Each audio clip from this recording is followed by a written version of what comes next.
Disclaimer. दोस्तों, ये कहानी केवल एक काल्पनिक रचना है। ये केवल लेखक के द्वारा रची गई यह एक कहानी है।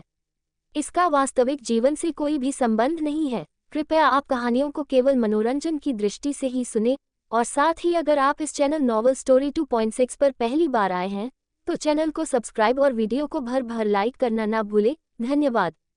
एपिसोड 26। अब याना को एकदम पतंगे लग गए और गुस्से से चीखकर कहा, क्या बकवास कर रहे हो। तब अमन ने कहा, उतारती हो या मैं खुद आकर उतारो। अगर मैं आया तो फिर तुम्हें ज्यादा तकलीफ होगी। अब याना गुस्से में एक झटकी से नाइटी की तानियां खोलकर और उतार दी। अब अमन उसको 2 पीस में स्क्रीन में खड़ा देख रहा था और अमन ने अब स्क्रीन पर हाथ फेरा जिसमें याना का वजूद चमक रहा था। और अब अमन ने एक ठंडी सांस लेकर कहा, ये ब्रा और पैंटी भी उतारो। अब याना का खून खोल गया। अब मैं कुछ नहीं उतारूंगी। याना ने गुस्से में कॉल काटने ही वाली थी तभी अमन ने कहा, ऐसी गलती भी मत करना वरना तुम्हारे घर से मेरे बंगले का फासला सिर्फ 10 कदम की दूरी पर है। अगर मैं आ गया तो रात भर तुम्हें मुझे झेलना पड़ेगा, इसलिए शराफत में ऑनलाइन मुझे संतुष्ट कर दो। अमन उससे अपनी बात मनवाने के लिए झूठ बोल रहा था।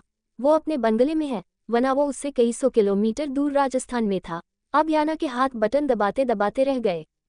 अब याना ने बेबसी से कहा, प्लीज मुझसे नहीं होगा। तब अमन ने मुस्कुरा कर कहा, इतना हेसिटेशन क्यों दिखा रही हो। मैं तुम्हें नीचे से लेकर ऊपर तक देख चुका हूँ, फिर भी इतना क्यों घबरा रही हो। और तुम्हारा हस्बैंड तुम्हें देखना चाहता है। कोई गैर नहीं, इसलिए अब चलो शाबाश उतारो, मुझसे अब बर्दाश्त नहीं हो रहा। और याना ने अब बच्चों की तरह रोते हुए उसने अपनी ब्रा उतार दी और फिर पैंटी, लेकिन याना ने कैमरा चेहरा के पास कर लिया। तब अमन ने कहा, कैमरा नीचे लेकर जाओ। याना ने फिर से कुछ कहना चाहा। तब अमन ने कहा, अगर अब तुम ने कोई भी सवाल किया तो अब मैं वही आ जाऊंगा। तब याना ने कहा, आकर दिखाओ, मेरी मोम है यहाँ पर, तुम्हें छोड़ेगी नहीं। अब अमन ने कहा, तुम्हें क्या लगता है तुम्हारी माँ मुझे मेरी बीवी से मिलने से रोक सकती है? कभी नहीं, और वैसे भी तुम्हारी माँ हमेशा की तरह इस टाइम क्लब में है। अब याना हैरान हुई, तुम्हें कैसे पता? तब अमन ने कहा, मुझे सब पता है। मैं तुम्हारे घर की हर खबर रखता हूँ, इसलिए अगर अब चाहती हो तुम्हें फिर से तकलीफ ना हो तो अब बिना किसी सवाल जवाब के अच्छे बच्चों की तरह बात मानती जाओ। चलो कैमरा नीचे ब्रेस्ट पर लाओ। अब याना ने बेबसी से कैमरा नीचे किया और फिर अमन की सांसें भारी होने लगी और अमन ने अब तड़प कर उसके ब्रेस्ट को हाथ से दबोचना चाहा, लेकिन याना स्क्रीन में थी इसलिए अमन सिर्फ स्क्रीन के ऊपर मुट्ठी भींचकर बेबसी से रह गया। अब अमन सेंसुअल हो रहा था और उसने याना से कहा, याना हाथ में लो और मेस करो। और अब याना उसकी बात मानते हुए अपने ब्रेस्ट को मेस कर रही थी और अमन गहरे गहरे सांस ले रहा था। और अमन ने आहिस्ता से कहा, और टाइट करके मेस करो। और याना उसका ऑर्डर फॉलो कर रही थी और अमन ने अब स्क्रीन पर उसके सीने पर होंठ रखे, लेकिन होंठ काट कर रह गया। अब अमन ने आहिस्ता से कहा, नहीं रहा जा रहा तेरे बिन एक पल भी। मैं बेचैन इस कदर हूँ, जी करता है जी भर कर प्यार करूँ तुझे, लेकिन तुझे छू भी नहीं पा रहा। देख मैं बेबस किस कदर हूँ। अब अमन ने स्क्रीन पर माथा टिकाते हुए कहा, याना कैमरा नीचे लाओ। और याना अब कैमरा आहिस्ता आहिस्ता पेट तक लाई तो अमन उसके पेट को बेताबी से चूमना शुरू कर दिया, लेकिन वो स्क्रीन ही चूम रहा था। अब अमन ने गहरे गहरे सांस लेते हुए कहा, अब नीचे बैठो और कैमरा नीचे लाओ। अब याना ने बेबसी से कहा, क्यों तड़पा रहे हो, मुझे भी और खुद को भी। तब अमन ने मुस्कुरा कर कहा, मैं तड़प रहा हूँ ना तो तुम्हें भी तड़पना पड़ेगा, नीचे लाओ कैमरा। अब याना ने आहिस्ता आहिस्ता कैमरा नीचे ले आई और अमन उसको देखते हुए लंबे लंबे सांस ले रहा था, क्योंकि अब अमन के सामने उसका वाइट प्राइवेट पार्ट दिख रहा था। अब अमन ने भारी होती आवाज में कहा, बहुत खूबसूरत हो तुम और तुम्हारी ये खूबसूरती, तुम्हारा हर अंग मेरे लिए है। अब अमन ने फिर से कहा, याना रबिंग करो। और याना ने रोते हुए कहा, प्लीज। तब अमन ने गुस्से से कहा, तुम्हें एक बात समझ नहीं आती, मैंने कहा रब करो वरना मैं तुम्हारा वही आकर गला दबा दूंगा। और अब दोनों सिसकियां ले रहे थे। अब अमन ने स्क्रीन पर होंठ रखते हुए मदहोशी में कहा, उफ, मुझे पागल कर दिया तुमने। आई वॉन्ट फक यू याना, आई वॉन्ट फक यू याना, मुझसे नहीं रहा जा रहा, मैं तुम्हारे अंदर उतरना चाहता हूँ, तुम्हारे जिस्म को कतरा कतरा पीना चाहता हूँ। अमन स्क्रीन पर हाथ चलाता हुआ याना को छूने की कोशिश में पागल सा हो रहा था, उसका बस नहीं चल रहा था। वो याना को इसके अंदर खींचकर बाहर निकाल ले। याना बाहें भर रही थी और इधर अमन खुद को तकलीफ दे रहा था और दोनों की सिसकियां कमरे में गूंज रही थी। याना ने कैमरे में देखा अमन मैस्टरबेशन कर रहा था और उसको भी मजबूर कर रहा था ये सब करने के लिए। अमन ने भराई हुई आवाज में कहा, याना मुझे छोड़कर मत जाना, मैं मर जाऊंगा, पागल हो जाऊंगा। अगर तुम मुझसे दूर हुई याना तो मैं खून नदियां बहा दूंगा, लेकिन तुम्हें खुद से दूर नहीं जाने दूंगा, क्योंकि तुम मेरा जुनून, मेरा पागलपन बन चुकी हो। बाहर दरवाजे पर धारा और मयंक खड़े थे।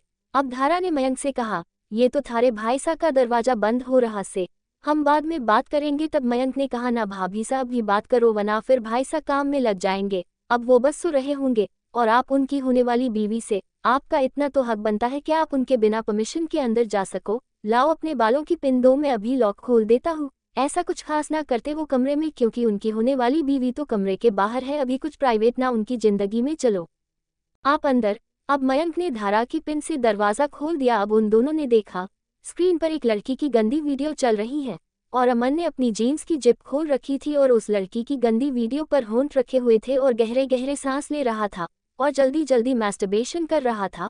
और ये नज़ारा देखकर धारा की एक चीख निकली, हाय राम!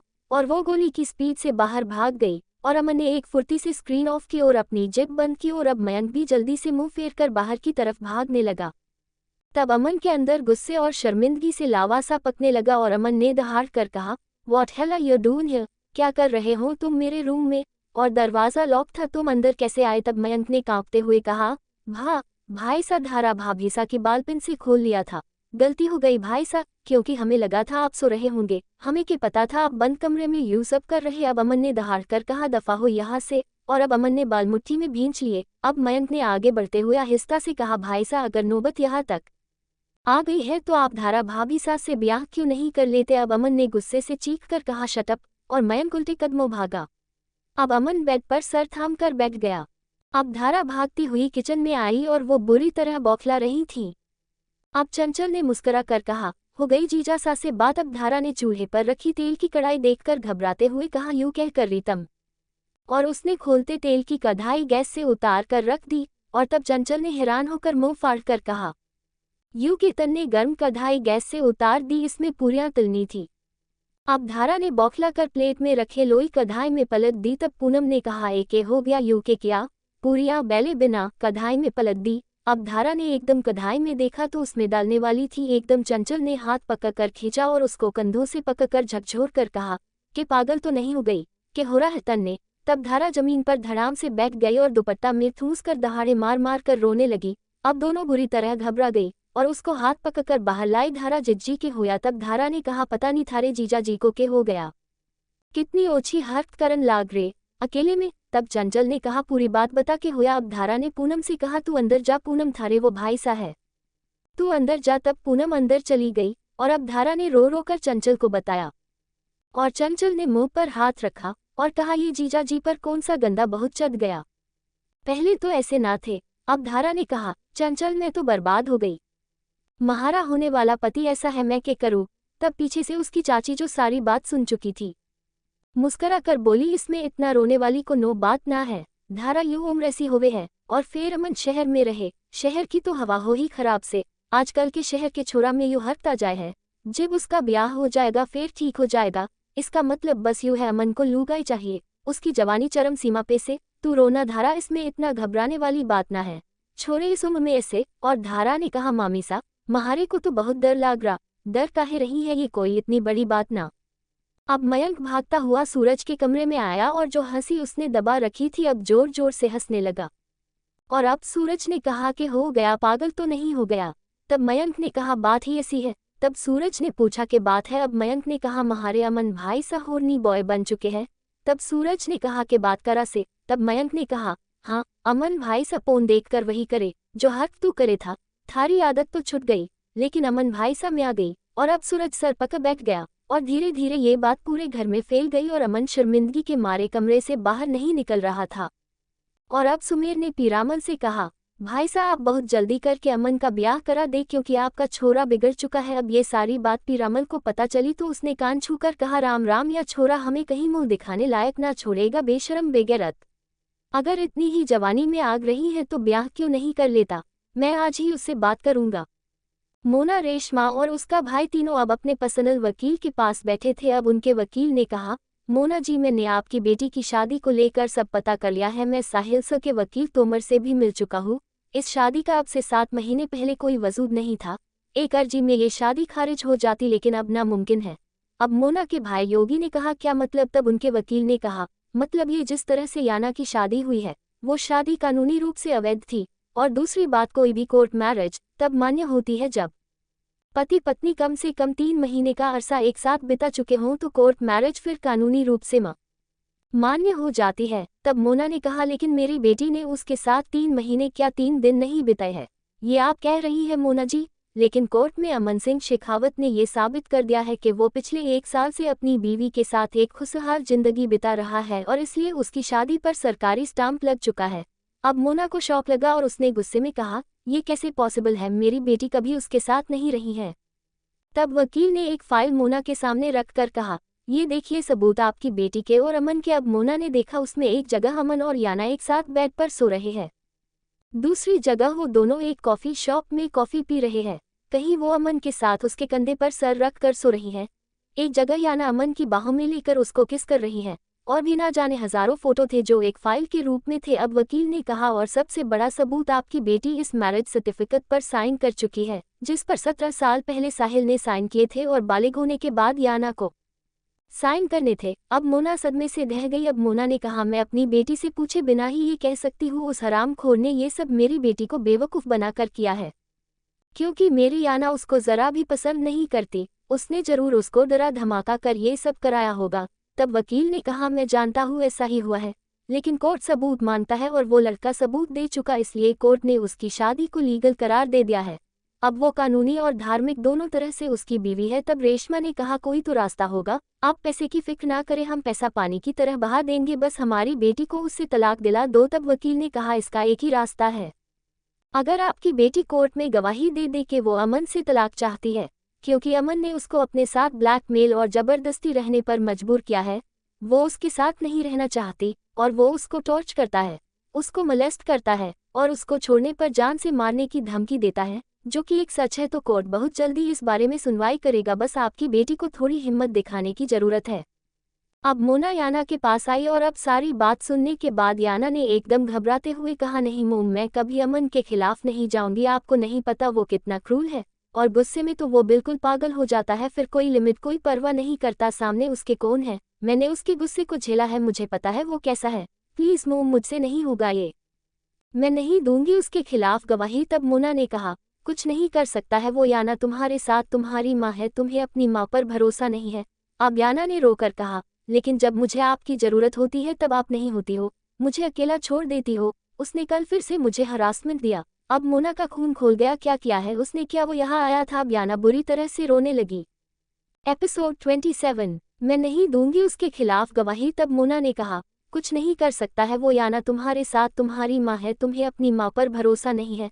अब याना ने रोकर कहा, लेकिन जब से मुझे आपकी ज़रूरत होती है तब आप नहीं होती हो, मुझे अकेला छोड़ देती हो। उसने कल फिर से मुझे हरासमेंट दिया। अब मोना का खून खोल गया, क्या किया है उसने, क्या वो यहाँ आया था। अब याना बुरी तरह से रोने लगी और उसने रोते हुए सारी बात अपनी माँ को बता दिया, और अब मोना गुस्से से मुठियाँ भींच रही थी। तब मोना ने कहा, याना तुम्हें अब उसके खिलाफ गवाही देनी होगी, वरना पूरी जिंदगी बर्बाद हो जाएगी तुम्हारी, और अपनी माँ पर भरोसा रखो, एक बार केस फाइल हो जाए फिर मैं तुम्हें तुम्हारे अंकल राज के पास मुंबई भेज दूंगी। राज अंकल के पास। तब उसकी माँ ने कहा, हाँ बेटा, वो राज अंकल तुमसे कितना प्यार करते हैं।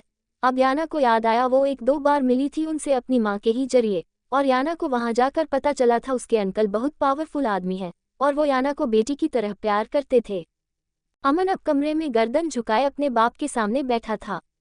कमरे में बस अमन, उसके चाचा और बाबूजी थे। अब पीरामल ने कहा, तू उन गंदी औरतों के चक्कर में खुद बर्बाद कर रिया से तन्ने होश भी है। तब अमन ने आहिस्ता से कहा, बाबूजी उसको कुछ मत कहे, आपको जो कहना है मुझे कहे। तब पीरामल ने कहा, अरे क्यों ना कहो, उन घटिया गंदी लुगाइयों को जेलूंगा, हमारे देश की नस्ल बर्बाद कर रही से।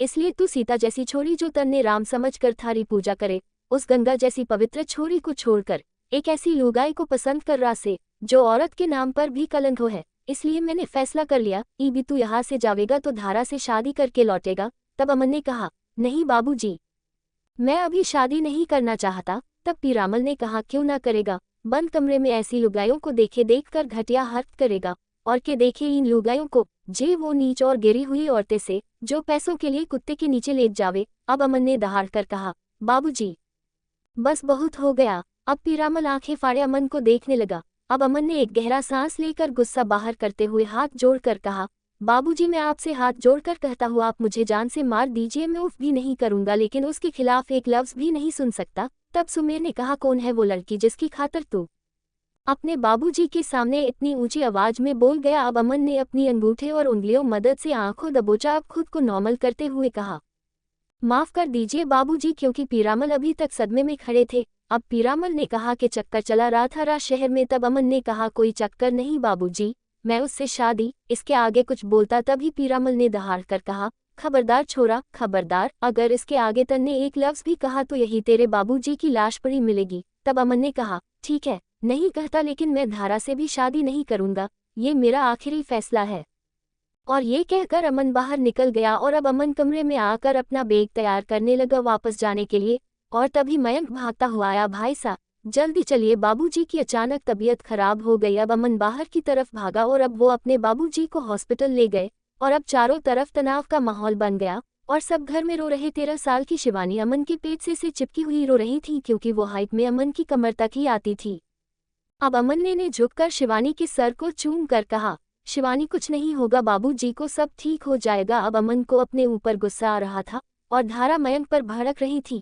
कुछ देर बाद डॉक्टर बाहर आया तो उसने कहा अब वो खतरे से बाहर है, मेजर अटैक आया था, आप शाम को मिल सकते हैं उनसे। और अब शाम को सब उनसे मिल रहे थे और सबसे लास्ट में अमन कमरे में गया तो पीरामल ने गुस्से में कहा मयंक कह दे इससे मेरे सामने से चला जावेगा, मन ने ना देखनी, इसकी सूरत बहुत बड़ा हो गया है, जे अपनी मर्जी करेगा तो कर अपनी मर्जी, लेकिन महारे ते इसके सब रिश्ते खत्म हो जावेंगे। तब अमन ने आहिस्ता से उनके पास बैठा और उनके हाथ को अपने हाथ में लेकर आहिस्ता से कहा बाबूजी जैसा आप कहेंगे मैं वैसा ही करूंगा, बस आप मुझे 1 महीने का टाइम दे दीजिए, फिर जिससे आप कहेंगे मैं उससे शादी कर लूंगा। तब एकदम पीरामल ने कहा तो वचन दे महारे को, तू धारा से ही शादी करेगा। अब अमन अंदर घबरा गया, उसको अब अपने चाचा को दिया वचन याद आ गया, एक वचन वो याना के बाप को भी दे चुका था जिंदगी भर उसका साथ निभाने का। तब अमन ने आहिस्ता से कहा बाबूजी प्लीज मुझे वचन में मत बांधे। तब पीरामल ने कहा तू अब शहर वापस जाएगा तो वचन के साथ बंद कर ही जाएगा। और अमन को ना चाहते हुए भी वचन देना पड़ा, लेकिन उसने कहा जिससे आप कहेंगे मैं उससे शादी करने का वचन देता हूँ। और अब उसके बाबूजी घर आ गए थे। अब अमन बाहर जा रहा था जब धारा ने कहा महारे को आपसे एक जरूरी बात करनी। तब अमन ने बिना उसकी तरफ देखे कहा क्या करनी है। अब धारा ने कहा आप चंचल के आने वाले रिश्ते को मना करा दे, क्योंकि चंचल और मयंक एक दूसरे को प्रेम करे से। अब अमन ने देखा चंचल और मयंक सर झुकाए खड़े थे और उन्होंने फिर सब अमन के सामने कह दिया। और अमन ने उनको गुस्से से देखते हुए कहा ये बात तुम दोनों अब बता रहे हो जब शाम को मेहमान आ रहे हैं। अब मयंक ने सर झुकाए कहा कल मैं और धारा भाभी सा यही कहने आ रहे थे आपके कमरे में। अब अमन ने मयंक की बात काट कर कहा तुम धारा को भाभी क्यों कह रहे हो। तब अमन ने हैरान होकर कहा हम तो धारा को धारा भाभी सा ही बोलते हैं। अब अमन ने कहा क्यों। तब मयंक धारा को देखते हुए कहा क्योंकि ये आपकी होने वाली बीवी है। तब अमन ने कहा होने वाली है, हुई नहीं है। अब वो सब हैरानी से अमन को देख रहे थे, क्योंकि उसने अब से पहले कभी इस बात को लेकर रिएक्ट नहीं किया था। अब अमन ने चंचल से कहा चंचल अभी बाबूजी तबीयत ठीक नहीं है, अभी उनसे कुछ भी कहना ठीक नहीं है, इस रिश्ते को हो जाने दो, शादी में अभी टाइम है, मैं आकर बात करूंगा बाबूजी से, अभी कुछ मत कहो। और वो सब ने अमन की हाँ में हाँ मिलाए। अब सब चले गए तो अमन भी पलटने लगा। तब धारा ने एकदम क्या आप महारे ते नाराज है। तब अमन ने आहिस्ता से कहा नहीं। तब धारा ने कहा तो आप इस तहरियो बात क्यों कर रहे महारे से। तब अमन ने उसकी तरफ देखते हुए कहा धारा मैं तुमसे बात ही कब करता था। ये कहकर अमन कमरे में चला गया और धारा की आंखों में आंसू आ गए, क्योंकि उसका लहजा साफ बता रहा था वो नाराज है। अब शाम को रिश्ते वाले आए और चंचल और पूनम का रिश्ता तय हो गया और अमन वापस चला गया। धारा उससे बहुत कुछ कहना चाहती थी, लेकिन हर बार की तरह कुछ न कह सकी। और हर बार की तरह इस बार भी छत पर खड़ी होकर अमन की गाड़ी को हवेली से दूर जाता देख रही थी और 2 आंसू बहते हुए उसके गालों पर लुढ़क गए। तभी चंचल ने पीछे से गुनगुनाते हुए गाने लगी छोड़ के ना जाओ पिया, छोड़ के ना जाओ पिया, तुझको मैंने ये दिल है दिया, तुझको मैंने ये दिल है दिया। और याना ने अब वकील के पास जाकर कोर्ट में तलाक का केस फाइल कर दिया। अब वकील ने कहा अब ये 15 दिन का नोटिस है, अगर मिस्टर अमन शेखावत कोई नोटिस नहीं करते हैं तो फिर हम इस केस आगे बढ़ाते हुए सीधा तलाकनामा साइन करा कर भेजेंगे। अब याना बौखलाते हुए इधर से उधर टहलने लगी और तब मोना ने उसका सामान पैक करा दिया। और याना ने कहा मॉम मुझे बहुत डर लग रहा है, जब अमन को ये नोटिस मिलेगा तो पता नहीं वो क्या करेगा मेरे साथ। तब उसकी माँ ने कहा इसलिए ही तुम्हें सिंघानिया अंकल पास भेज रही हूँ, वो बहुत पावरफुल है, उनके होते अमन तुम्हें टच भी नहीं कर सकता। अब याना ने घबरा कर कहा आप और डेट। तब मोना ने कहा मैं भी 2 दिन बाद मुंबई आ जाऊंगी और तुम्हारे डेट आउट ऑफ कंट्री है। मोना ने याना से झूठ बोल दिया जबकि साहिल घर छोड़कर चला गया था और मोना ने पता करना भी जरूरी नहीं समझा था। अब उसने याना को मुंबई भेज दिया था। याना को एक गाड़ी एयरपोर्ट लेने आई थी। अब याना को सामने ही दरवाजे पर उसके सिंघानिया अंकल मिल गए। दरमियान साइज का आदमी, ब्लैक एंड व्हाइट फ्रेंच दाढ़ी, ब्लैक 3-पीस सूट और आंखों पर काला चश्मा, और उसने याना को देखते ही सीने से लगाया लिया। Welcome my princess, welcome home. आपको किसी तरह की कोई परेशानी तो नहीं हुई? अब याना ने हंसते हुए कहा नहीं अंकल, कोई परेशानी नहीं हुई। और अब उन्होंने याना से कहा जाओ आप फ्रेश हो जाओ, फिर डिनर पर बात करते हैं, आप थक गई होंगी। अब याना को सर्वेंट अंदर ले गई। अब याना को देखकर उसका भाई बोला भाई साहब लड़की बड़ी कयामत चीज है, कौन है ये? तब राज ने कहा शट अप संजय, मेरी बेटी है वो। तब संजय ने कहा क्या बात करे हो, आहना भाभी ने कब बच्ची पैदा की? तब राज ने कहा इसकी माँ आहना नहीं बल्कि मेरी एक्स गर्लफ्रेंड मोना सिकंद है। तब उसके भाई संजय ने कहा इसका मतलब ये मोना और आपकी नाजायज औलाद है। तब राज ने कहा हाँ लेकिन ये मुझे अंकल ही बुलाती है, इसको नहीं पता मैं इसका असली बाप हूँ। अब सभी आर्मी ऑफिसर की मीटिंग चल रही थी और अमन को अब पता चला था जिन पाकिस्तान की आर्मी ने उनके 5 जवानों को बंदी बनाया हुआ था वो उनकी रिहाई के बदले मेजर अमन शेखावत को मांग रहे थे, जिस पर सब आर्मी लोगों की राय एक थी, वो अमन को पाकिस्तान दुश्मनों के पास नहीं भेजेंगे। तब अमन ने कहा मुझे जाना पड़ेगा क्योंकि मेरी एक जान के बदले 5 जान बच रही हैं। तब लेफ्टिनेंट जनरल ने कहा लेकिन मेजर उनकी जान से ज्यादा आपकी जान हमारे लिए इम्पोर्टेंट है। फौजी तो हर साल हजारों भर्ती होते हैं, लेकिन आपके जैसा मेजर करोड़ों में से एक बार मिलता है, इसलिए हम आपकी जान का रिस्क नहीं ले सकते। तब अमन ने कहा सर आप मेरी टेंशन मत लो, ये अमन शेखावत इतनी आसानी से मरने वाला नहीं है। तब एक ने कहा मेजर साहब ये कोई मूवी नहीं चल रही जहां एक जज जाता है और पूरे पाकिस्तान को हिला देता है, ये हकीकत है, ये आपकी जिंदगी का सवाल है, मजाक नहीं है। तब अमन ने कहा मैं भी यही कहना चाहता हूँ, ये हमारे जवानों की जिंदगी का मामला है, मजाक नहीं है। और मैं मेजर जो आर्मी को सबसे पहले उनको हर चीज से पहले वतन और उसकी जनता है, तो फिर खुद कैसे उनको अपने खोखले लफ्जों का यकीन दिलाऊंगा? ये मुझसे नहीं होगा, मैं फैसला कर चुका हूँ, मैं पाकिस्तान जाऊंगा, वो भी अकेला। तब ब्रिगेडियर साहब ने मुस्कुरा कर कहा मेजर साहब अभी तो आपने शादी की है, उनके साथ कुछ अरसा भी नहीं गुजारा और आप उनको छोड़कर जाने की बात कर रहे हैं। अब अमन ने कहा, अमन मुस्कुराया मैं उनके साथ काफी अच्छी याद बना चुका हूँ और वो काफी है। अब अमन बाहर निकल गया।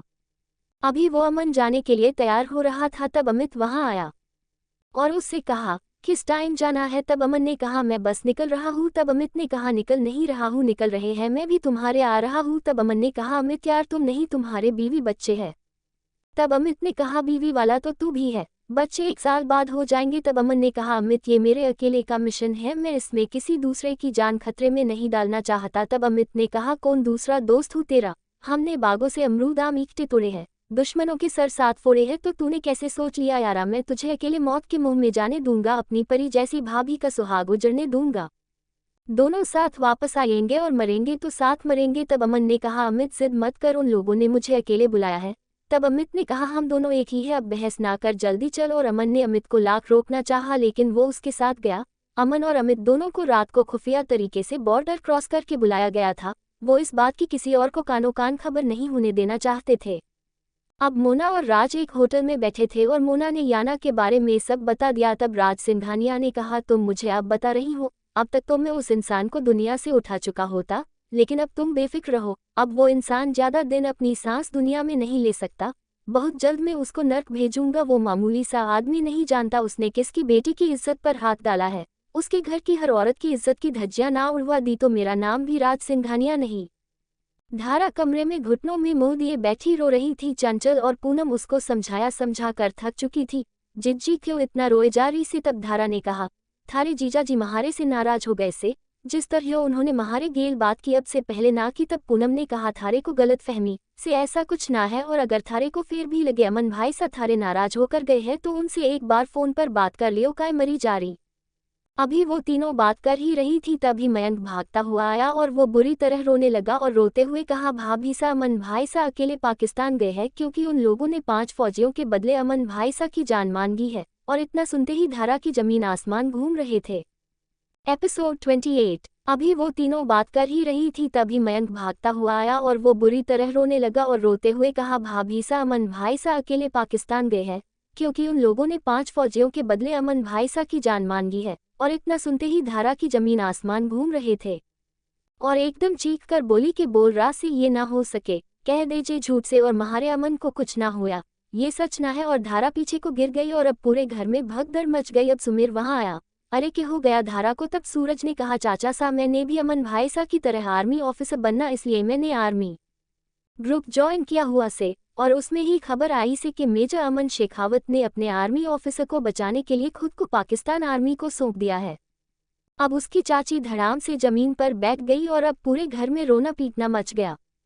पीरामल गांव से बाहर गए थे, तब उसके चाचा ने बात संभाले हुए कहा, इस बात को अभी यही दबा लो क्योंकि भाई साहब की अभी तबीयत ठीक ना से, उनको अगर भनक भी लग गई तो वो अभी दम छोड़ देंगे, क्योंकि वो ऊपर से ही अमन से गुस्सा दिखावे, लेकिन सच तो यह है अमन में उनकी जान बस्ती से। और धारा तू रोना में पहले जनरल ब्रिगेडियर साहब से बात कर लूं, उसके बाद बात साफ हो पाएगी। अमन कहा गया से, तब तक तुम धारा को संभालो, मैं अभी मयंक और गांव के 1-2 आदमियों को लेकर बॉर्डर पे जा रहा, वहीं से सारी बात मालूम होवेगी। अब अमन अमित गाड़ी में बैठने को हुए, तुरंत ब्रिगेडियर साहब ने कहा, अमन मंत्रालय से कॉल आया, उन्होंने सख्ती से मना किया है तुम्हें वहां ना भेजने को, इसका हम दूसरा हल निकालेंगे। तब अमन ने कहा, सब बात समझने की कोशिश कीजिए, मेरा जाना बहुत जरूरी है, क्योंकि मैं 5 जवानों की जान का रिस्क नहीं ले सकता, लेकिन मुझे ऐसा लगता है पाक आर्मी का मुझे बुलाने का मकसद कुछ और है, और ये मुझे वहीं जाकर पता चलेगा, इसलिए जब तक मैं आपको कोई इशारा ना दूं तब तक आप कोई एक्शन नहीं लेंगे। और ब्रिगेडियर ने कहा, ठीक है, लेकिन आप हमसे टच में रहेंगे। और अमन ओके कहकर चला गया। और फोर्स के सभी लोग अमन लो रोकने की कोशिश करते हुए रो रहे थे और अमन उनको समझा कर चला गया। अब अमन और अमित रात के अंधेरे में बॉर्डर के अंदर बुलाया गया। पहरेदार पहरा दे रहे थे, ये सब पाकिस्तान की आर्मी मिलकर ये सब कर रही थी। अब अमन और अमित जैसे ही अंदर आए, उनको पाकिस्तान के कुछ ऑफिसर अपने साथ ले गए। पहले उनकी तलाशी ली गई, फिर उनको बॉर्डर से कुछ ही दूरी पर एक टेंट के अंदर ले जाया गया, और वो टेंट अंदर से काफी खूबसूरत बना हुआ था, जहां काफी कीमत कालीन बिछे थे और गोल तकिए रखे थे। और अब वो आर्मी फौजी उनको अंदर ले गए, जहां कुर्सी टेबल पड़ी थी और सामने टेबल पर पाक आर्मी के कुछ बड़े ऑफिसर बैठे थे। अब वो अमन को देखकर खड़े हो गए और खुशदिली से कहा, आइए जनाब मेजर साहब। अब उन्होंने बढ़कर अमन से हाथ मिलाकर कहा, मेरा नाम आरिफ अली नियाजी है और मैं पाक आर्मी का कर्नल हूं, और ये हमारे ब्रिगेडियर उस्मान सिद्दीकी है। और 2-3 और ऑफिसर थे, उनसे भी अमन को मिलाया गया। अमन और अमित खामोशी मिल रहे थे। उनके रवैये से अमन ये तो जान चुका था, उन्होंने उसको मारने के लिए नहीं बुलाया है, फिर क्या बात हो सकती है। क्योंकि अमन सोच चुका था वो अपनी जान की बाजी लगाकर भी उन जवानों को यहाँ से ले जाएगा, लेकिन यहाँ तो मामला कुछ और था। अब अमित ने आहिस्ता से अमन के कान में कहा, लगता है ये धोखे से गोलियां मारेंगे। तब अमन ने आंख निकाली। अब पाक आर्मी के ऑफिसर ने कहा, माफ कीजिए, आपको यहाँ आने की तकलीफ दी। तब अमन ने कहा, मुझे इससे सबसे कोई फर्क नहीं पड़ता, आप पहले मेरे जवानों को भेजो। तब पाक आर्मी के मेजर ने कहा, आप परेशान मत हो, आप पहले तशरीफ रखिए और आपकी तसल्ली के लिए हम आपके जवानों को बुला देते हैं। करीम जाओ, उन 5 जवानों को ले आओ। अब वो 5 जवान बाहर आए और अमन को देखते ही सैल्यूट किया। अब अमन ने कहा, तुम सब ठीक हो? तब उन्होंने कहा, यस सर। कहा, अब अमन को तसल्ली हुई तो अमन ने कहा, आपको मेजर चाहिए था, मैं आ गया, अब हमारे जवानों को जाने दो। तब वहां के कर्नल आरिफ ने कहा, ये आपके साथ कौन है? तब अमन ने कहा, ये मेरे भरोसेमंद ऑफिसर है। तब कर्नल आसिफ ने इंडियन आर्मी के जवानों से कहा, आप जाइए, हमें जनरल से कुछ अकेले में जरूरी बात करनी है। अब कुछ फॉर्मेलिटीज निभाने के बाद अब कर्नल आरिफ और ब्रिगेडियर उस्मान ने अमन के सामने एक मैप खोला और आरिफ ने एक गहरा सांस लेते हुए कहा, जनाब मेजर साहब, आप हम अच्छी तरह जानते हैं, हिंदुस्तान कर पाकिस्तान दोनों एक ही सरजमीन की पैदावार है। बस फर्क इतना है, एक आंगन 2 हिस्सों में बट गया, लेकिन लकीर खींच देने से आंगन अलग नहीं हो जाता, वो अपनी जगह जुड़ा रहता है। अगर इस आंगन में आग लगेगी, लपेट में आंगन का दूसरा हिस्सा भी आएगा। और मेजर साहब, ना तो आपकी अवाम पाकिस्तान की दुश्मन है और ना हमारे देश की अवाम हिंद की दुश्मन है। दुश्मनी तो कुछ मकार और लालची लोगों की वजह से होती है, जो अपना फायदे के लिए 2 देशों में दुश्मनी करा देते हैं और मजबूरन आपको और हमें हथियार उठाने पड़ते हैं। लेकिन इस बार दुश्मन हिंदुस्तान या पाकिस्तान से नहीं है, दुश्मन बाहरी मुल्क चीन से है। अब अमन जो उनकी बात गौर से सुन रहा था, अब चौंक कर कहा, क्या मतलब? तब कर्नल आरिफ ने कहा, मेजर साहब, आप ये जानते ही होंगे, राजस्थान का जैसलमेर और बाड़मेर और बीकानेर के कुछ शहर पाकिस्तान की सीमा को छूते हैं, और वहीं पर जैसलमेर में एक जमीन है जो 20 हेक्टर है, जो आधी पाकिस्तान के अंदर है और आधी जैसलमेर के अंदर, जिस पर चीन के सबसे बड़े बिजनेसमैन चेंग ली की नज़र पड़ चुकी है और वो उस जमीन को रेंटली लेना चाहता है, सिर्फ 1 साल के लिए, क्योंकि वो उस पर एक ऐसा प्रोडक्ट तैयार कर रहा है जो उसके देश के लिए काफ़ी फ़ायदेमंद है, लेकिन उसके साइड इफ़ेक्ट्स बहुत खतरनाक है। उसको तैयार करने में ही हज़ारों लोगों की मौत होगी। जब उस प्रोडक्ट पर एक्सपेरिमेंट होगा तो हमारे और आपके और हमारे देश की मिट्टी 5 सालों के लिए बंजर हो जाएगी, उस पर एक दाना नहीं उगेगा। पेड़ पौधे सूख जाएंगे और वो हमें ऑक्सीजन देने के बजाय जहर देंगे, क्योंकि हमारे देश की मिट्टी में और हवा में निकोटीन्स नाम का खतरनाक केमिकल मिल चुका होगा, जिससे पाकिस्तान के लोग ही नहीं मरेंगे, हिंद के लोग भी मरेंगे। फिर से देश के अंदर एक महामारी पैदा होगी, लेकिन इसके लिए आपकी या हमारी गवर्नमेंट कोई कदम नहीं उठा रही है। वो चीन को हमारे और आपके देश में वो केमिकल बनाने का लाइसेंस दे चुकी है, क्योंकि चीन पहले ही आपके और हमारे देश को 5,000 करोड़ का डोनेशन दे दिया। हमारे और आपके नेताओं की जेब नोटों से भर चुकी है। अपनी औलाद को वो विदेश भेज देंगे और मरेंगे तो आपके और हमारे लोग। अब अमित ने कहा, लेकिन हमें सिस्टम से लड़ना होगा। तब आरिफ ने कहा, लोग सिस्टम से सिर्फ इस तरह लड़ते हैं, धरने पर बैठ जाते हैं या सड़कों पर नारेबाजी करते हैं, लेकिन उससे होता तब हम आर्मी ने मिलकर इस सब को रोकने की कोशिश की। इसलिए हमने आपकी आर्मी से भी मदद मांगी, क्योंकि आप वहां मौजूद नहीं थे। तो आपकी आर्मी ऑफिसर ने गवर्नमेंट के खिलाफ जाने से साफ मना कर दिया। तब हमने दूसरा रास्ता सोचा। हमने जिन जिन की वो ज़मीन है, हमने उनसे राबता करने का फैसला किया। हमारी तरफ आने वाली ज़मीन हमारी गवर्नमेंट के अंडर है। हम इसमें कुछ नहीं कर पा रहे, लेकिन अगर आप चाहें मेजर तो लाखों लोगों की जान बचा सकते हैं। तब अमन ने हैरानी से कहा, मैं कैसे? तब ब्रिगेडियर ने कहा, क्योंकि जिस जमीन को चेंगली हर कीमत पर लेना चाहता है वो जमीन आपके नाम पर है। अब अमन हैरान हुआ, मेरे नाम पर? तब आरिफ ने कहा, हाँ, क्योंकि वो किसी केशव सिंह शेखावत की जमीन है जिस पर वसीयत आपके नाम की है। और जब हमने पता किया तो पता चला आप इंडियन आर्मी के मेजर हैं, इसलिए हमने आपको यहाँ जानबूझकर इस मंसूबे के साथ बुलाया, ये देखने के लिए कि आप एक मतलबी इंसान तो नहीं है, क्या आपको दूसरे की जान की परवाह है भी या नहीं। लेकिन आपने हमारा इम्तिहान पास कर दिया मेजर। अब तक हमने आपकी बहादुरी के किस्से सुने थे, लेकिन आज आपकी ईमानदारी भी देख ली, और इसके लिए हम आपके ब्रिगेडियर साहब कमलजीत सिंह का तहे दिल से शुक्रिया करते हैं। उन्होंने हमारा साथ दिया। अब अमन ने पीछे देखा तो उसके ब्रिगेडियर साहब भी खड़े थे। अब अमन, उन्होंने कहा, हमने कहा था आपसे हमारे मेजर एक नेक इंसान है जो कभी दूसरों का बुरा नहीं कर सकते। तब अमन ने कहा, किसने कहा? मैं लोगों का बुरा नहीं करता, मैं उनको जिंदा नहीं छोड़ता जो इंसानियत के दुश्मन है। और ये ज़मीन मेरे बाप दादा की है, जिस पर मेरी माँ के और दादी के नाम से एक गर्ल्स कॉलेज बनेगा। और चेंग ली ने इससे पहले भी मुझ पर इस ज़मीन को लेने का ऑफर भेजा था, लेकिन मैंने मना कर दिया था, क्योंकि ये ज़मीन बिकाऊ नहीं है। लेकिन वो इस मकसद से मान रहा था, ये मुझे अब पता चला है। तब कमलजीत ने कहा, इसलिए अब चेंग ली ने तुमसे कांटेक्ट ना करके डायरेक्ट हमारे देश की गवर्नमेंट को खरीदा है। अब तुम पर सरकार की तरफ से दबाव आएगा इस जमीन को खरीदने का। तब अमन ने कहा, लेकिन उससे पहले उन नेताओं और चेंग ली का असली चेहरा दुनिया के सामने लाना पड़ेगा, ताकि फिर पूरा मुल्क, चाहे हिंदुस्तान हो या पाकिस्तान, सबको मिलकर इसके खिलाफ जाना होगा और अपने देश को इस भयानक केमिकल से बचाना होगा। अब कर्नल आरिफ ने कहा, शाबाश मेजर, हमें आपसे यही उम्मीद थी। तब ब्रिगेडियर कमल ने कहा, लेकिन एक कांटा यहाँ खड़ा है। तब अमन कहा, कैसा कांटा? तुम्हारी जमीन के जस्ट कुछ किलोमीटर की दूरी पर दो भू माफिया भाइयों की जमीन है जो चेंगली को अपनी जमीन देने के लिए मरे जा रहे हैं, क्योंकि चेंगली उस जमीन पर काम करने का इस जमीन के मालिक को हर घंटे का 1 करोड़ देगा। मतलब दिन के 24 करोड़, और 1 साल इस जमीन पर काम चलेगा तो साल का 8,760 करोड़ हो गया। इसलिए वो भू माफिया हर मुमकिन कोशिश कर रहे हैं चेंगली को अपनी जमीन देने के लिए। लेकिन चेंगली की पहली पसंद आपकी ज़मीन है, क्योंकि अगर वो आपकी ज़मीन को यूज़ करता है तो उसको पाकिस्तान की ज़मीन भी साथ में मिलेगी यूज़ करने के लिए। इसलिए चेंगली आपकी ज़मीन को हर हाल में चाहता है, और इसके लिए आप चेंगली से एक दिन का 50 करोड़ भी ले सकते हो। इसलिए अगर आपने ज़मीन नहीं दी तो वो दोनों भाई अपनी ज़मीन जरूर देंगे। तब अमन ने पूछा, कौन है वो 2 भाई? राज सिंघानिया और संजय सिंघानिया। ये दोनों भाई ज़मीनों पर अवैध कब्जा करते हैं। कहने को इनका रियल एस्टेट का बिजनेस है, लेकिन लोगों की ज़मीनों को जोर ज़बरदस्ती कब्जा करते हैं।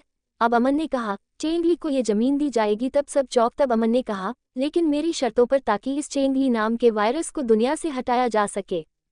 अब अमन सबको अपना प्लान समझाने लगा। अब सब ने हाथ मिलाया। अब कर्नल आरिफ ने कहा, अब हम अपने आगे के मिशन के लिए इसी जगह मिलेगी, और किसी को इसकी कानो कान खबर नहीं होनी चाहिए, वरना हमारी गवर्नमेंट हमें देशद्रोही का इल्ज़ाम लगा सकती है। धारा रोते रोते पागल हो रही थी, ना उसको दुपट्टे का होश था ना कपड़ों का, और उसको संभालते संभाले सब हलकान हो रहे थे।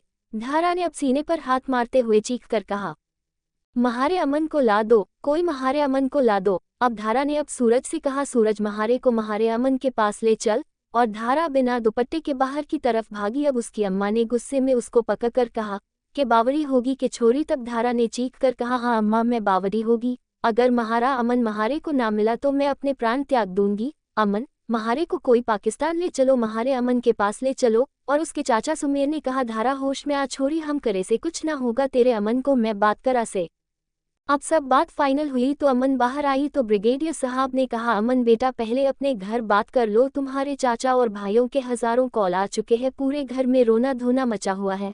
अब अमन ने कहा, उनको किसने बताया? तब उन्होंने कहा, पता नहीं, तुम बात करो। अब अमन ने चाचा जी को कॉल किया। हेलो चाचा जी, मैं अमन बोल रहा हूँ। अब उसके चाचा ने खुश होकर कहा, अमन बेटा तू ठीक से? तब अमन ने कहा, हाँ चाचा जी मैं ठीक हूँ। अब उसके चाचा ने कहा, बेटा पहले तू धारा से बात कर, वह छोरी ने रो रो कर अपने प्राण छोड़ रही है। अब सुमेर कमरे में आया और धारा ले बात कर थारे अमन से। ठीक से थारा अमन और धारा ने बिजली की सी तेजी से सुमेर के हाथ से फोन छीन लिया। अब रोते हुए कहा, आप ठीक से अमन जी? तब अमन ने कहा, हाँ धारा मैं ठीक हूँ, तुम इतना क्यों रो रही हो? तब धारा ने कहा, महारे को सूरज ने कहा कि थारे को पाकिस्तान वालों ने जान से मारने को बुलाया लिया से। तब अमन ने कहा, ऐसा कुछ नहीं है धारा, मैं ठीक हूँ और बहुत जल्द घर आऊंगा, प्लीज तुम रोना बंद करो। और अब पूरे घर में खुशियों की लहर फैल गई और अमन से अब सब ने अलग अलग बात की।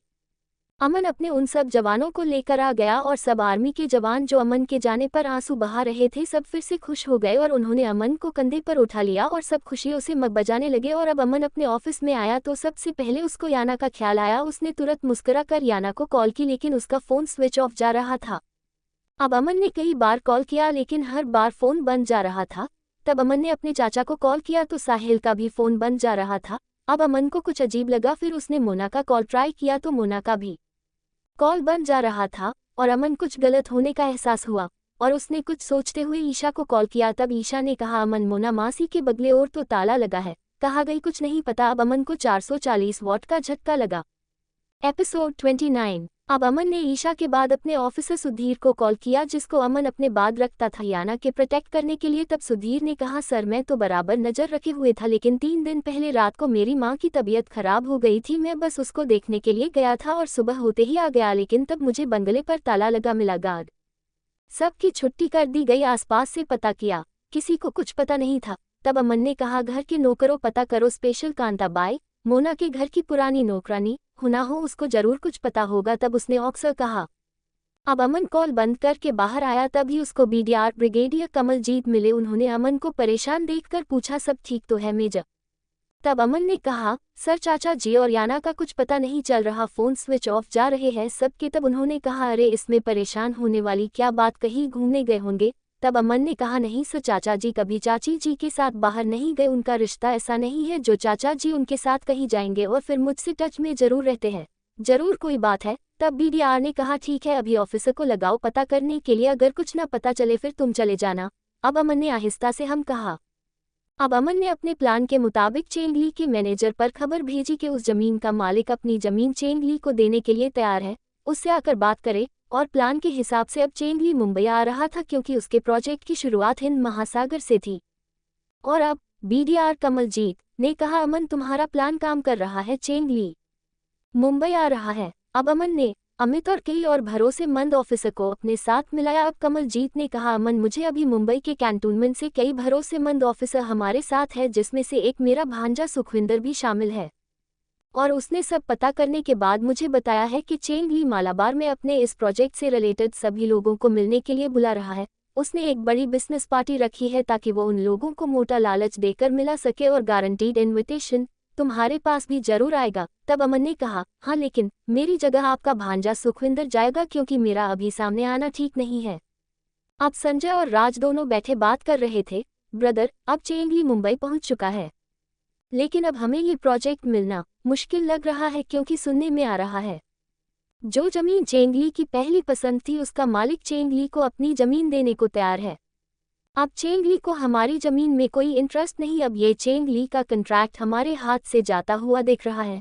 तब राज ने सिगरेट पीते हुए कहा, तो उस जमीन पर अभी तक तुमने कब्जा क्यों नहीं किया? तब संजय ने कहा, ब्रदर ये नामुमकिन है क्योंकि ये जमीन किसी मामूली आदमी की नहीं है, राजस्थान के सबसे बड़े जागीरदार केशव शेखावत की है और उसकी वसीयत उसके पोते के नाम पर है जो कि आर्मी का एक बहुत बड़ा ऑफिसर है। इसलिए अगर हमने उस जमीन पर हाथ डाला तो पूरी मिलिट्री हमें घर में घुस कर मारेगी, ये पॉसिबल नहीं है। अब राज ने टेंशन में माथा मसला, तभी याना और मोना रेडी होकर बाहर आई। अब मोना ने कहा, राज मैं और याना जरा शॉपिंग के लिए जा रहे हैं, तुम अपने ड्राइवर को हमारे साथ भेज दो। अब राज ने अपने ड्राइवर को कॉल किया और मोना को एक क्रेडिट कार्ड निकाल कर देते हुए कहा, लो ये क्रेडिट कार्ड, हमारी प्रिंसेस को बहुत अच्छी सी शॉपिंग कराना। अब याना ने उनको हक करते हुए कहा, ओ थैंक यू अंकल, और राज ने उसके गाल को चूम कर कहा, माय प्लेजर बेटा, और दोनों मुस्कुरा कर बाहर निकल गई। याना ने ब्लू डेनिम का डिवाइडर शॉर्ट्स पहना था और रेड कलर की टी शर्ट जिसमें से हल्का सा उसका पेट चमक रहा था, ब्लैक हैवी शूज और ऊंची पोनीटेल और एक हाथ में ब्लैक रंग की स्मार्ट वॉच और आंखों पर काला चश्मा। और इन कपड़ों में याना का दूधिया जिस्म दूध की तरह चमक रहा था और संजय बड़ी गौर से याना को देख रहा था। अब राज ने गुस्से में कहा, मेरी बेटी है वो और तेरी भतीजी है, ये कैसे देख रहा है उसको? भले ही मैंने उसकी माँ से शादी नहीं की, लेकिन याना को अपनी बेटी मानता हूँ और उससे बहुत प्यार करता हूँ। तब संजय ने कहा, भाई साहब आप मुझे गलत समझ रहे हैं, मैं आपकी बेटी को नहीं देख रहा, मैं तो चेंगली का कॉन्ट्रैक्ट देख रहा हूँ। तब राज ने कहा, क्या मतलब? तब संजय ने कहा, आपको पता है चेंगली के मैनेजर ने क्या कहा था?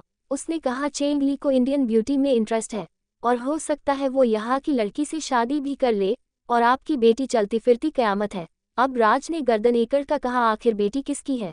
तब संजय ने कहा, लेकिन तू ये सब क्यों कह रहा है? तब संजय ने कहा, भाई साहब अगर याना को चेंगली से मिला दो तो क्या पता आपकी बेटी चेंगली को पसंद आ जाए और वो फिर ये कॉन्ट्रसियाटी आपको दे दे। तब राज ने कहा, उसके मैनेजर ने एक बात और बताई थी, उसने कहा था चेंगली ने अब तक शादी नहीं की है क्योंकि उसको हर लड़की प्योर वर्जिन चाहिए और याना शादीशुदा है, वो बात अलग है, वो अपने हस्बैंड तलाक ले रही है। तब संजय ने कहा, क्या बच्चा भी है? तब राज ने कहा, नहीं कोई बच्चा नहीं है। और फिर राज ने संजय को वो सारी बात बताई जो मोना ने बताई थी। तब संजय ने कहा, ये कोई बड़ी प्रॉब्लम नहीं है, हम याना को फिर से कुंवारी बना देंगे। तब संजय ने हैरान होकर कहा, क्या मतलब? तब संजय ने कहा, भाई साहब आज साइंस ने बहुत तरक्की कर ली है, अब जो लड़कियां शादी से पहले सेक्स कर चुकी होती है वो अपनी शादी से पहले खुद को फिर से वजन बनाने के लिए अपनी हाइमन रिपेयर सर्जरी कराती है, जिससे उनके हस्बैंड को लगे उनकी बीवी सीधी आसमान से उतर कर उनके पास आई है, क्योंकि इस सर्जरी के बाद लड़की 100% वजन हो जाती है। लड़का लड़की को इंटीमेट होते टाइम ऐसा ही लगता है जैसे वो दोनों पहली बार सेक्स कर रहे हैं, सब कुछ पहले बार जैसा अनुभव होता है। इसलिए अगर चेंगली को आपकी बेटी पसंद आती है तो हम याना की भी यही सर्जरी करा देंगे, और फिर जब आपके पास 8,000 करोड़ होंगी तो आप याना की शादी तो किसी हाईकमान के बेटे से भी करा सकते हैं। और राज ने कहा, तुम बिल्कुल ठीक कह रहे हो संजय, मैं आज ही मोना से बात करता हूँ और याना को अपने साथ चेंगली की पार्टी में ले जाऊंगा। अमन पल पल की खबर सुधीर से ले रहा था, जिसको याना और उसके चाचा का कहीं पता नहीं चल रहा था। अमन बहुत ज्यादा टेंशन में था। अब राज ने मोना से अपना पूरा इरादा बताया और चेंगली के बारे में बताया, और मोना उसके पैसे के बारे में सुनकर बहुत ज्यादा खुश हो गई और मुस्कुरा कर कहा, इतना पैसे वाला आदमी अगर मेरी बेटी को पसंद करे तो ये मेरी बेटी की खुशनसीबी है। तो फिर ठीक है, कल तुम और याना मेरे साथ चेंगली की पार्टी में चलोगी। और मोना एकदम तैयार हो गई। और अब याना को पता चला वो एक बहुत बड़ी पार्टी में जा रही है, तो याना ने मना कर दिया। तब मोना ने गुस्सा दिखाते हुए कहा, याना तुम्हें तो पराइट्स पसंद है, अब क्या हुआ है? तब याना ने कहा, मॉम मेरा मन नहीं है। तब मोना ने उसको समझा बुझा कर जाने के लिए मना लिया। और अब दोनों चेंगली की पार्टी में पहुंच चुके थे और मुंबई में रहने वाले सभी आर्मी ऑफिसर की नज़र उस पार्टी पर थी जो इस मिशन में शामिल थे। याना ने red colour one piece dress पहना था जो पूरा रेड मोतियों से भरा था, जो सामने से उसके हिप तक था और पीछे से काफी लंबा था, जमीन पर खींचा हुआ आ रहा था। आस्तीन के नाम पर बाजुओं पर मोतियों की 2 मालाएं पड़ी हुई थी, कंधे और सीना नंगा था, उसमें से उसके हल्के से सीने के उभार बाहर आ रहे थे। रेड हाई हील और डार्क रेड मेकअप, हाथों में कोहनियों तक के रेड ग्लव्स पहने थे। मिस इंडिया वाला रोलिंग जुड़ा जो उसके सर पर बना था, जिसमें एक छोटा सा ताज लगाया हुआ था, और उसकी भूरी आंखें मेकअप से और कातिल लग रही थी, दूधिया रंग को और तराशा गया था। और अब याना खूबसूरती की हर लिमिट को क्रॉस करती हुई सबके होश उड़ा रही थी। हर नज़र उस पर आकर थम गई थी, वो हुस्न की मल्लिका लग रही थी। याना को इस तरह सबका देखना बहुत अजीब लग रहा था। वो इस तरह के कपड़े नहीं पहनाना चाहती थी क्योंकि अब हर जगह महसूस होता था अमन उसको कहीं देख न ले। एक खौफ सा था जो याना के अंदर सांस लेने लगा था, इसलिए वो डर रही थी, लेकिन उसकी मां ने उसकी एक नहीं सुनी थी और अब वो उसको पार्टी में ले आई। राज बीच में था, एक तरफ याना ने राज के बाजू में हाथ डाला था, दूसरा हाथ मोना ने डाला हुआ था। मोना ब्लैक रंग की प्रोम ड्रेस थी जो फिशकट थी। अब संजय ने राज को सामने खड़े चेंगली की तरफ इशारा किया, जो हाथ में शैंपेन का गिलास लेकर एक टूक याना को देख रहा था, और राज को अब मंजिल बहुत करीब दिखाई दी। अब राज याना को चेंगली से मिलाने ले गया। अब याना ने देखा एक लंबा पतला चाइनीज काले बाल जो साइड से लंबे लंबे लटकियों के स्टाइल में कटे थे और आगे से बहुत छोटे थे, सफ़ेद रंग और वही सब की तरह लंबी छोटी आंखें और चौड़ी नाक, और वो चेंग ली 3 पीस सूट में खड़ा डैशिंग लग रहा था। अब राज ने याना को अपनी बेटी कहकर इंट्रोड्यूस कराया और चेंग ली ने याना से हाथ मिलाकर कहा, व्हाट ए ब्यूटीफुल डॉटर। अब उसने याना के साथ डांस करने की फरमाइश कर दी और अब वो याना के साथ डांस कर रहा था और उसकी नज़र बराबर याना के खूबसूरत चेहरे पर थी। और अब संजय ने कहा, मुबारक हो भाई साहब, कॉन्ट्रैक्ट मिल चुका है। अब चेंग ली का मैनेजर राज के पास आया और उससे पूछा, क्या आपकी बेटी वजन है? तब राज ने कहा 100%, और फिर उसने चेंग ली ले कान में बता दिया। और तब चेंग ली याना को एक रूम में ले गया और याना ने चेंग ली से अपनी माँ को भी साथ ले जाने का कहा क्योंकि उसको चेंग ली के साथ रूम में जाते हुए डर लग रहा था। अब मोना और राज दोनों चेंग ली और याना के साथ एक रूम में आए और साथ में चेंग ली ने अपने मैनेजर को बुलाया। राज और संजय कुछ समझ नहीं पा रहे थे ये क्या करने वाला है। तभी एक रूम में एक स्क्रीन स्पॉट की और उसमें अब एक बुढ़ी औरत को देखा और चेंग ली ने उससे याना को मिलाया। अब राज को अजीब सी खुशी हुई और अब चेंग ली के मैनेजर ने जो सब पीछे खड़े थे उसने राज से आहिस्ता से कहा, मुबारक होली सर को, आपकी बेटी बहुत ज़्यादा पसंद आ गई है। वो अपनी दादी माँ से आपकी बेटी को मिला रहे हैं। और अब संजय, राज और मोना की खुशी का ठिकाना नहीं था और राज ने मोना को गले से लगाते हुए कहा, मोना क्या बेटी पैदा करी है तुमने। आते ही चेंग ली जैसे बिजनेसमैन को क्लीन बोल्ड कर दिया और उनसे बात करने के बाद ली ने राज को अपनी ख्वाहिश बता दी और राज ने फौरन हाँ कर दी। लेकिन उसने अकेले में चेंग ली से बात की और वहाँ पहले ही सुखविंदर भी बैठा था। अब राज ने कान में कहा, क्या इस आदमी की ज़मीन है वो? तब संजय ने कहा, ये उसका मैनेजर है, वो नहीं आया है। अब चेंग ली ने राज से कहा, हम आपकी और इनकी ज़मीन दोनों को अपने प्रोजेक्ट के लिए इस्तेमाल करेंगे क्योंकि आप हमारे इन लॉ बनने वाले हैं। और अब राज, संजय और सुखविंदर तीनों से चेंग ली ने हाथ मिलाया और अब याना को पता चला चेंग ली ने क्यों उसकी दादी माँ से मिलाया। तो अब याना ने अपनी माँ से कहा, मोम मैं इस चीनी से शादी नहीं करूँगी। तब मोना ने कहा, याना हम इस बारे में घर चलकर बात करेंगे। अब याना के सिवा वो तीनों बहुत ज़्यादा खुश थे। पार्टी रात भर चली, याना का मूड ऑफ था, वो मजबूरी में हंस रही थी। अब वो सब घर आ गए और याना ने अब अपनी माँ से कहा, मोम आप अमन को अच्छी तरह जान चुकी है, अगर उसको पता चलेगा मैं एक चाइनीज से शादी करने वाली हूँ तो वो मेरी जान ले लेगा। तब मोना ने कहा, तुम उससे तलाक चाहती हो और अब तक उसको तलाक का नोटिस मिल चुका होगा, तो क्या पूरी जिंदगी उस देहाती के डर से शादी नहीं करोगी? तब राज ने कहा, याना बेटा अगर तुम्हारे डर की वजह वो मामूली सा बॉडीगार्ड है तो हम तुमसे वादा करते हैं हम तुम्हारी शादी से पहले तुम्हें उस बॉडीगार्ड की डेथ बॉडी तुम्हें दिखाएंगे, उसके बाद तुम चेंग से शादी करोगी। और याना का दिल बनसा हुआ। अब संजय ने कहा, लड़की तुम बहुत ज़्यादा लकी हो, चेंग ली जैसा चाइना का सबसे बड़ा बिजनेसमैन तुमसे शादी करने का ख्वाहिशमंद है। हमें तो ये था कि वो तुम्हें पसंद भी कर ले तो बहुत बड़ी बात है, लेकिन वो तो तुमसे शादी करने का ख्वाहिशमंद हो चुका है और तुम खुश होने की बजाय एक बेकार वजह पकड़ कर बैठी हो। तुम अभी जानती नहीं हो चेंग ली तुम्हारे लिए क्या कर सकता है। वो तुम्हें सोने चांदी की सड़कों पर चला सकता है, तुम्हारे सोने के लिए नोटों के बिस्तर बिछा सकता है, तुम्हारी एक ख्वाहिश पर वो तुम्हारे लिए सोने का महल तैयार करवा सकता है और तुम हो कि मना कर रही हो। तब मोना ने कहा, संजय तुम दोनों टेंशन मत लो, ये मेरी बेटी है, मैं जानती हूँ इसको कैसे हैंडल करना है। अब सुखविंदर ऑफिस में आया जो लाइव अमन और बीडीआर से बात कर रहा था। अब बीडीआर ने पूछा, क्या हुआ सुखी, क्या बात है, तुम्हारा मूड क्यों ऑफ है, क्या रहा पार्टी में? तब सुखी ने कहा, मामा जी सब ठीक चल रहा था, वो चाइनीज सारी बात मान रहा था, लेकिन तभी उस राज सिंघानिया ने अपनी टांग घुस दी। वो बहुत जलील और निकला, उसने चेंग ली से कॉन्ट्रैक्ट हासिल करने के लिए अपनी खूबसूरत बेटी को चेंग ली के आगे परोस दिया है और वो चाइनीज उसकी बेटी पर इतना फिदा हुआ, उसकी बेटी से शादी करने की खातिर उसने हमारी ज़मीन के साथ राज सिंघानिया की ज़मीन को भी साथ जोड़ लिया है। अब हमारा प्लान फेल हो सकता है क्योंकि राज सिंघानिया का इस कॉन्ट्रैक्ट में जुड़ना पूरे प्लान वॉट देगा, इसलिए अब चेंग ली राज सिंघानिया के साथ भी काम करेगा। तब कमलजीत ने कहा, ये ठीक नहीं हुआ, उसकी पहली पसंद तुम्हारी ज़मीन थी और तुम्हारे ज़मीन के बिना उसका प्रोजेक्ट अधूरा है, लेकिन ये राज सिंघानिया ने अपनी बेटी को उसके आगे डालकर बहुत घटिया चाल चली है। पता नहीं लोग अपने फ़ायदे के लिए कितना गिर जाते हैं, अपनी खूबसूरत बेटी को भी गिफ्ट की तरह उसको दे दिया। उसने बाप होकर अपनी बेटी की खूबसूरती को हथियार की तरह इस्तेमाल किया है। तब अमन ने एक गहरा सांस लेते हुए कहा, इट्स ओके, अभी हमारे पास एक रास्ता और है। अब अमन ने ब्रिगेडियर से कहा, सर अब मैं इसके आगे की कार्रवाई दिल्ली से आने के बाद करूंगा। और अब अमन दिल्ली के लिए निकल गया और वहां आकर सीधा बंगले पर गया और वहां ताला देखकर अमन का खून खोल गया। अब वो सीधा अपने बंगले में आया और तभी गार्ड ने अमन को एक नोटिस दिया और अब अमन ने वो नोटिस खोलकर पढ़ना शुरू किया तो उसके दिमाग की रगें गुस्से से तनने लगी, क्योंकि वो तलाक का नोटिस था। एपिसोड 30। अब अमन ने ब्रिगेडियर से कहा, सर अब मैं इसके आगे की कार्रवाई दिल्ली से आने के बाद करूंगा। और अब अमन दिल्ली के लिए निकल गया और वहां आकर सीधा बंगले पर गया और वहां ताला देखकर अमन का खून खोल गया।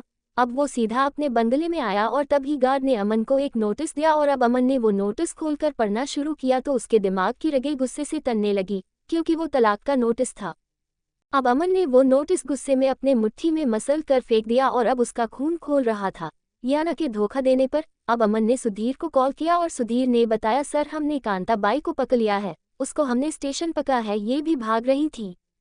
और अमन ने कहा, ठीक है उसको मेरे बंगले पर लेकर आओ। अब कांता बाई अमन के सामने हाथ जोड़कर खड़ी थी। ये वही कांता बाई थी जिससे पहली बार अमन ने अपना इंट्रो एक राजस्थानी बच्चे के तौर पर कराया था और तब से ही अमन और कांता एक दूसरे को जानते थे।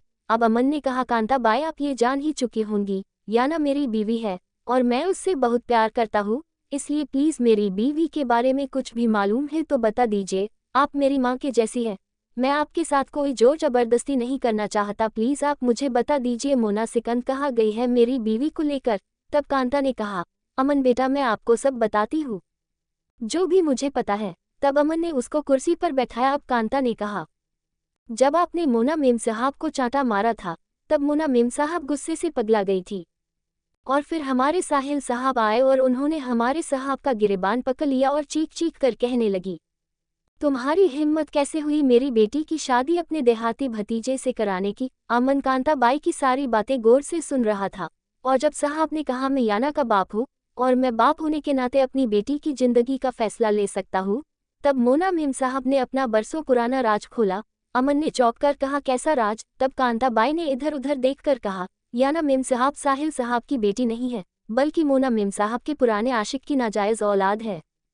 अब अमन को एक गहरा शौक लगा। अब अमन ने कहा, ये क्या कह रही हो कांता बाई।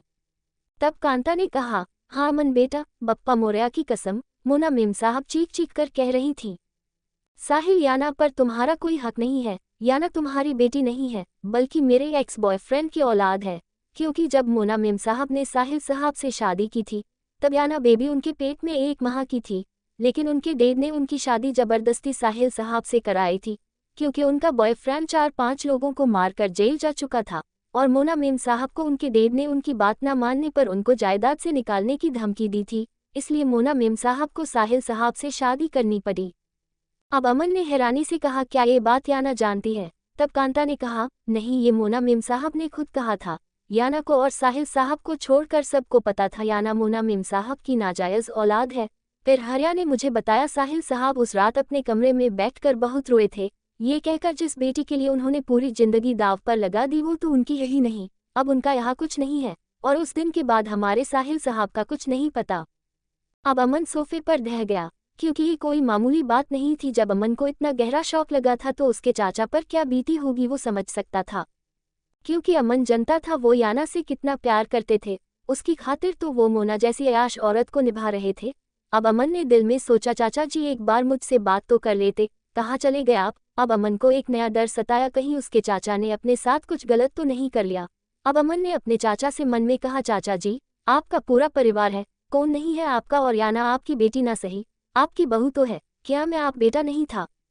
अब अमन ने कांता से कहा, क्या मोना ने अपने बॉयफ्रेंड के बारे में कुछ जिक्र किया था, कुछ नाम बताया था। तब कांता ने सोचते हुए कहा, हाँ मोना मेम साहब कोई नाम तो ले रही थी। अब कांता ने दिमाग पर जोर डालते हुए कहा, हाँ याद आया बेटा, उन्होंने अपने बॉयफ्रेंड का नाम राज सिंघानिया बताया था, जो मुंबई का एक बहुत बड़ा बिजनेसमैन है।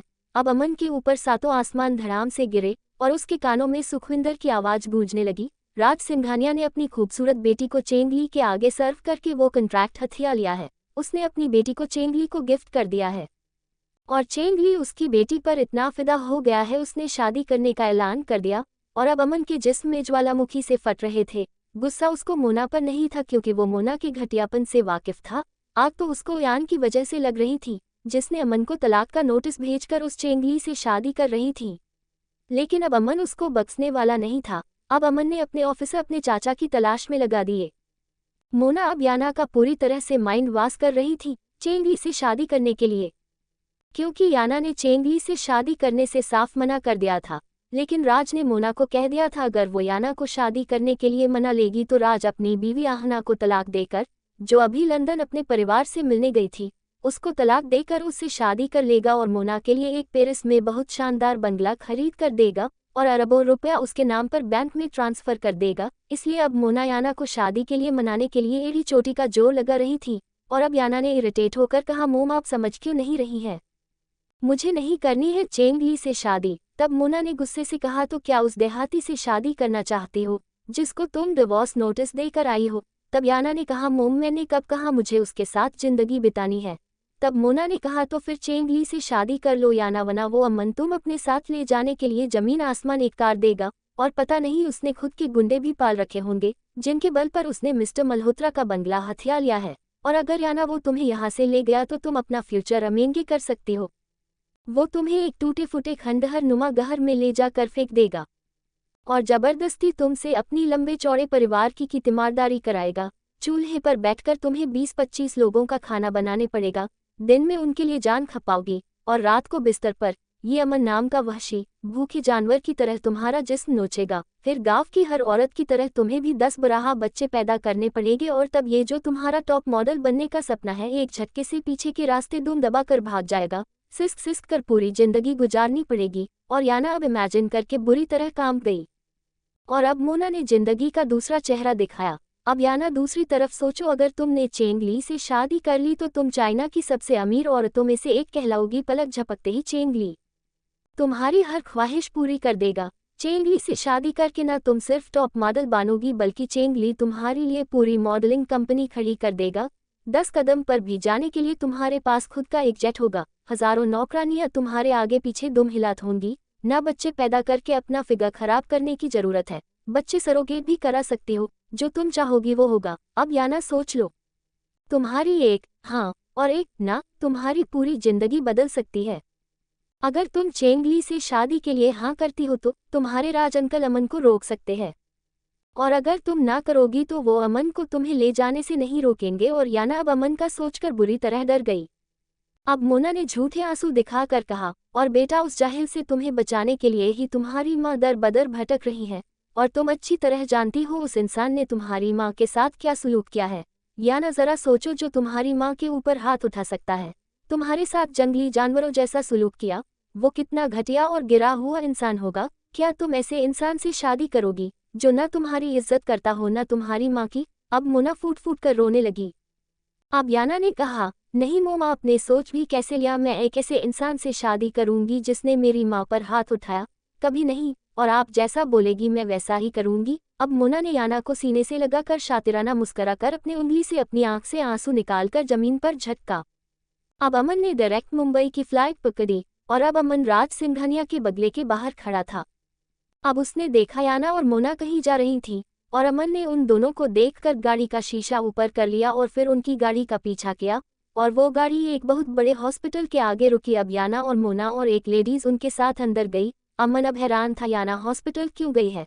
अब अमन ने उनके जाने के बाद अपनी हुडी जैकेट का कैप सर पर रखा और मुंह पर मास्क लगा लिया और अंदर गया तो मोना बाहर बैठी रह गई और याना और वो लेडीज अंदर चली गई और अमन का अब दिल बैठा जा रहा था।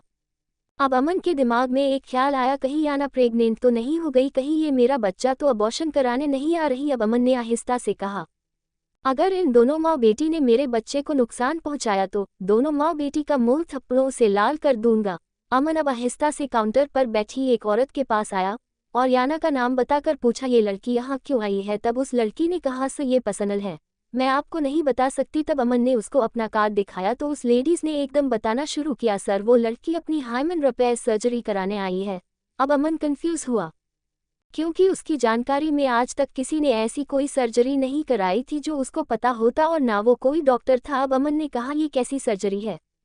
तब उस लड़की ने कहा, जो लड़कियां अपनी शादी से पहले किसी दूसरे मर्द से फिजिकल रिलेशन बना चुकी होती है तो उनकी हाइमन शील्ड टूट जाती है, इसलिए लड़कियां जब किसी और लड़के से शादी करती है तो इसको रिपेयर कराकर खुद को फिर से कुंवारी बना लेती है। अब उस लड़की ने मुस्कुराकर कहा, ये लड़कियां खूब गुल खिलाकर अपने पति को बेवकूफ़ बनाती है, इस सर्जरी को कराकर उनके पति सोचते हैं उनकी शादी प्योर वर्जिन लड़की से हुई है। अब अमन थैंक यू कहकर बाहर आ गया और गाड़ी में बैठकर एक हाथ स्टीयरिंग पर जमाकर और दूसरे हाथ की मुट्ठी बनाकर अपने होठों पर रखते हुए अब याना की इस सर्जरी को सोचकर जोर से हंसा और कहा, लगता है फिर से तुम मुझे अपनी चीखें निकालने का मौका दे रही हो। मेरी बीवी एक बार फिर से मुझे वर्जिनिटी का मजा देने वाली है। I like it. अब अमन ने गाड़ी आगे बढ़ा ली। पूनम और चंचल धारा को छेड़ रही थी। जब से वो अमन का नाम ले लेकर रोई थी तब से पूनम और चंचल ने उसका नाक में दम कर रखा था। अब वो तीनों हर बार की तरह किचन में खड़ी थी। अब पूनम ने रोटियां बेलते हुए कहा, वैसे ते धारा नू कहवे थी महारे को उनका नाम लेने में लाज आवे से, और उस दिन किसी कह कह कर रोरी से, कोई महारे अमन को ले आओ, मैं ना जी सकूं उसके बगैर, मैं अपने प्राण त्याग दूंगी, कोई महारे को महारे अमन के पास ले जाओ। और धारा ने कहा, तो मन ने ऐसा के गलत कह दिया, अमन महारे होने वाले पति से, अब वो महारे ही तो है, तम क्यों इतना चिढ़न लाग रही से। तब चंचल ने कहा, नाना जिज्जी हम क्यों चिढ़ते, हम तो थारे को चिढ़ा रहे। तब शिवानी जो किचन में खाने का पूछने आई थी उनकी बात सुनकर बोली, धारा भाभी सा, अगर महारे अमन वीर जी शहर से कोई दूसरी छोरी ब्याह लाए तो के तब आप उनको महारा अमन बोलोगी। तब धारा ने कहा, यू के कह रही शिवानी, ऐसा ना कह वना थारी धारा भाभी सा का दम निकल जावेगा। और अब शिवानी ने हंसते हुए कहा, अरे मैं तो आपसे फिरकी ले रही। और फिर तीनों हंस दी। तब शिवानी ने कहा, तो भाभी सा महारी एक शर्त है, आपको महारे को एक प्यारा सा गुड्डा देना होगा, बिल्कुल महारे अमन वीर जैसा सुंदर सा। और धारा का रंग शर्म से लाल पड़ गया।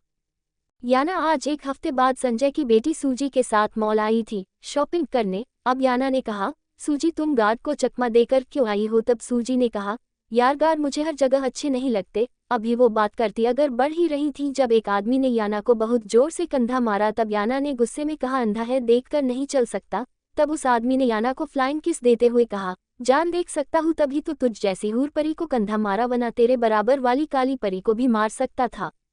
याना ने गुस्से में कहा, ब्लडी स्वाइन। और अब उस आदमी ने गुस्से में याना का कम मुंह पकने ही वाला था तभी किसी ने उसका हाथ पकड़ा और हाथ पूरा घुमा दिया और उसकी चीख अब पूरे मॉल में गूंजी। अब एक लड़के ने जिसने ब्लैक हुडी जैकेट पहनी थी और मुंह पर काला मास्क जिसमें से उसकी बिल्ली जैसी आंखें चमक रही थी, और अब उसने उसके सीने पर एक घुटना रखा हुआ था और एक हाथ से उसकी गर्दन दबोच रखी थी और मुंह पर उसके लगातार पंच मारता हुआ गुस्से में कह रहा था, तेरी हिम्मत कैसी हुई उसको छूने की, शी इज ओनली माइन, वो मेरी है, सिर्फ मेरी है। अमन गुस्से से पागल हो चुका था और उस आदमी को मुक्के मारता मारता पूरा चेहरा बिगाड़ दिया था और वो मार खाकर बेहोश हो चुका था और पूरा मॉल खड़ा ये तमाशा देख रहा था। जब वहां गार्ड आए और उन्होंने अमन से कहा, सच छोड़ दीजिए वो मर जाएगा। अब अमन ने उसको एक जोर से लात मारी और वो दूर जा पड़ा। अब याना पत्थरबुत बनी खड़ी थी और सूजी भी हैरान थी और अब वो याना के पास आया और हल्का सा झुककर उसके कान में कहा, you a mine my love, ये भूलना मत। अब याना को उसकी आंखें देखकर और उसकी आवाज़ सुनकर एक पल लगा पहचाने में, वो अमन है। और याना का जिस्म खौफ से सुन पड़ चुका था। तो दोस्तों आखिर कहानी में आगे क्या होगा, यह जानने के लिए इस स्टोरी को सुनते रहिए सिर्फ और सिर्फ novel_story_2.6 चैनल पर। और अगर कहानी आप सभी को पसंद आए तो वीडियो को लाइक कमेंट और शेयर जरूर करें। धन्यवाद।